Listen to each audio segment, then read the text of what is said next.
le titre de ce livre, Lavage, la régénération et renouvellement de l'Esprit Saint. Signification de titre chapitre 3, versets 4 à 6.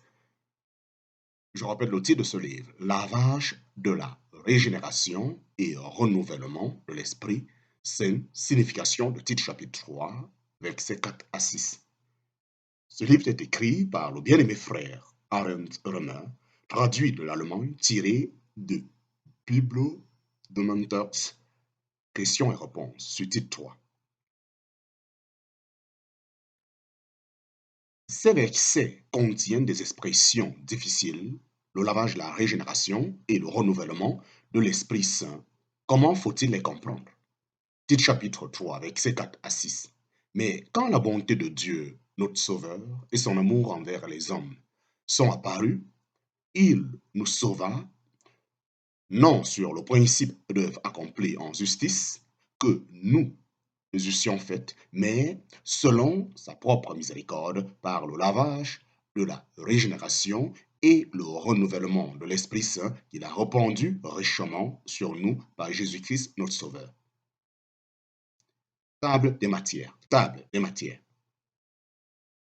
Chapitre 1, le salut. Chapitre 1, petit 1, une œuvre pour nous. Chapitre 1, petit 2, une œuvre en nous. Chapitre 1, petit 3, similitude et différence entre Jean 3 et Tite 3. Chapitre 2, le lavage. Chapitre 2, petit 1 lavage par la parole de Dieu et une fois pour toutes. Chapitre 2, petit 2, ce que le lavage opère et comment il opère. Chapitre 2, petit 3, le lavage à l'eau est nécessaire et fait partir la régénération. Chapitre 2, petit 4, le lavage à l'eau n'est pas un simple rituel. Chapitre 3, la régénération. Chapitre 3, la régénération. Chapitre 3, petit 1, la régénération, le sens du mot. Régénération, le sens du mot. Chapitre 3, petit 2, régénération, en un pied, chapitre 1. Chapitre 3, petit 3, rôle respectif de la parole et de l'esprit dans la nouvelle naissance. Chapitre 3, petit 4, la nouvelle naissance selon Jean chapitre 3. Chapitre 3, petit 5, régénération selon Matthieu chapitre 19, verset 28. Chapitre 3, petit 6, régénération et nouvelle naissance. Chapitre 3, petit 7, né de l'esprit, Jean chapitre 3. Chapitre 4, le renouvellement de l'Esprit Saint. Le renouvellement de l'Esprit Saint. Chapitre 4, petit 1, les différents passages qui en parlent. Chapitre 4, petit 2, un renouvellement une fois pour toutes. Chapitre 4, petit 3, quelque chose d'entièrement nouveau. Chapitre 4, petit 4, la vie nouvelle au temps de l'Ancien Testament et maintenant, la vie éternelle. Chapitre 5, répandu richement sur nous. Chapitre 5, répandu richement sur nous. Chapitre 5, petit 1, l'Esprit répandu sur nous et dans d'autres dispensations. Chapitre 5, petit 2, l'Esprit répandu en Actes chapitre 2. Chapitre 5, petit 3, le Saint-Esprit répandu après que Christ a été glorifié. Chapitre 5, petit 4, répandu richement, abondance des richesses de la grâce.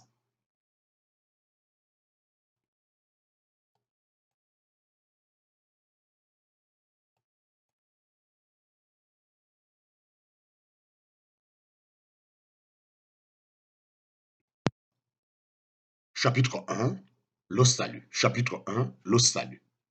Je répète, chapitre 1, le salut. Chapitre 1, petit 1, une œuvre pour nous. Dans ce passage, il s'agit du salut éternel de l'âme qu'obtiennent par la grâce de Dieu tous ceux qui croient au Seigneur Jésus.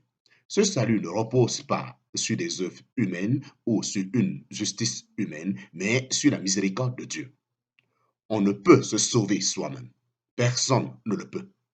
Nous étions perdus, nous allons droit à la perdition éternelle et nous étions sous l'emprise de la puissance des ténèbres, c'est-à-dire le diable. De tout cela, Dieu nous a sauvés pour l'éternité par le Seigneur Jésus. Grâce lui soit rendue pour cela. Chapitre 1, petit 2. Chapitre 1, petit 2. Une œuvre en nous. Une œuvre en nous.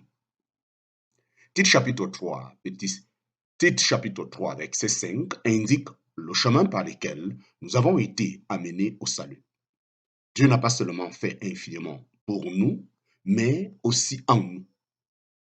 Il ne nous a pas seulement donné le pardon des péchés et mis en sécurité vis-à-vis du jugement à venir, mais il a aussi opéré en nous le changement fondamental de la nouvelle naissance. Ceci est de la plus haute importance. Sans cette œuvre de Dieu en nous, nous ne pourrions pas venir dans sa sainte présence. La chair et le sang ne peuvent pas hériter du royaume de Dieu. Et la corruption non plus ne peut pas hériter de l'incorruptibilité. En parenthèse, 1 Corinthiens chapitre 15, verset 50. Cela veut dire, cela veut dire que quiconque veut être sauvé doit recevoir de la part de Dieu une nouvelle vie, une nouvelle nature. C'est ce point de vue important qui nous est présenté ici. Le salut est considéré ici comme entièrement accompli. Il nous sauva et comme une possession présente, non pas comme quelque chose à venir, comme dans d'autres passages, en parenthèse, voir Romains chapitre 13, verset 10, 1 Pierre chapitre 1, verset 5. Chapitre 1, petit 3, similitudes et différences entre Jean chapitre 3 et Tite chapitre 3. Le chemin vers le salut est le lavage de la régénération et le renouvellement de l'Esprit Saint. Le Seigneur Jésus utilise des notions semblables dans son entretien avec Nicodème quand il lui présente la nécessité de la nouvelle naissance. Si quelqu'un est né d'eau et de l'Esprit, il ne peut entrer dans le royaume de Dieu. En parenthèse, Jean chapitre 3, verset 5. Dans l'évangile de Jean, il est parlé d'eau, tandis qu'ici, en Tite, il est parlé de lavage. Dans les deux passages, il est parlé de l'Esprit Saint. Fin du chapitre 1. Fin du chapitre 1. Chapitre 2, le lavage. Chapitre 2, le lavage. Chapitre 2, petit 1. Un lavage par la parole de Dieu et une fois pour toutes. Un lavage par la parole de Dieu et une fois pour toutes. Nous occuperons d'abord du lavage. Il ressort de Éphésiens chapitre 5, verset 26, où il est question du lavage d'eau par la parole, que cette expression représente l'activité de la parole de Dieu dans sa force purifiante. Le mot lavage, en parenthèse, en grec, loutron, est le même dans les deux passages de Éphésiens chapitre 5, verset 26 et Tite chapitre 3, verset 5.